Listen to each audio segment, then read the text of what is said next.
خوږو ملګرو، پیارے دوستوں، آج کل جو مخالف جو کرفیو کے دوران ملتے ہیں اس کے دیکھنے کا یا جمع کرنے کا طریقہ کار اس طرح ہے کہ بینک الراجی میں تو وہ مجھے نہیں مل رہا، تو میں نے یہاں سے جو ہے نا یہ بینک الاہلیہ آپ کے سامنے اکاؤنٹ میں نے کھلا ہوا ہے، یہ یہاں پر صدد فواتیر کلک کریں گے، پھر یہاں پر مدفوعات حکومیہ والاسترداد اس کو کلک کریں گے۔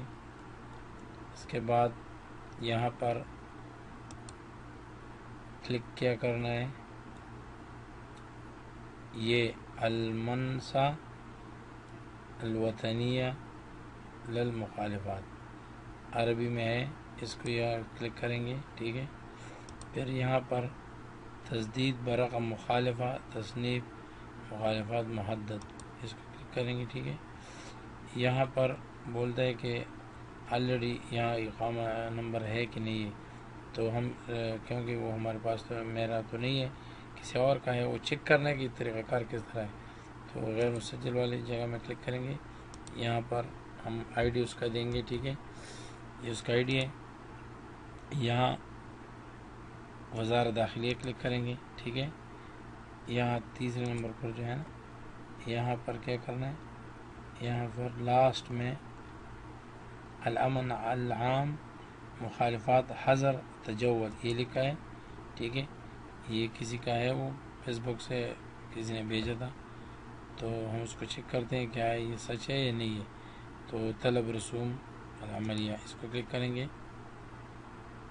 اب یہ سرچ کیا المنصہ الوطنیہ المخالفہ تجدید برقم مخالفہ تجدید یہ آ گیا، ٹھیک ہے۔ یہاں پر یہ اقامہ نمبر ہے زرد حضرت تجول، یہ اس کا نام ہے، یہ مبلغ کے 10,000، ٹھیک ہے۔ یہ اس طریقہ کار ہے، تو برائے مہربانی کر کے میں آپ سب کو ایک ریکویسٹ کرتا ہوں کہ کرفیو کے دوران بغیر ضرورت کے باہر مت نکلیے، اور اگر کوئی ضرورت بھی ہو، بھوک بھی لگ گیا ہو، تو اس کے لیے بھی ایک مرتبہ بقانے میں جا سکتے ہو، بار بار جانے کی کوشش نہ کرو، ورنہ اسی طرح پھر آپ سب نے یہ بولنا کہ ہم مسافر ہمارے ساتھ یہ ہو گیا یہ ہو گیا، ورنہ پاکستان میں تو آپ کو پتہ ہے چھتڑ بھی مار دیتے ہیں اور مرغا بھی بنا دیتے ہیں، یہاں تو وہ سب کچھ بھی نہیں ہے۔ لیکن برائے مہربانی سب کو ریکویسٹ کرتا ہوں کہ ایسا مت کریں، باہر مت نکلے باہر ضرورت کے۔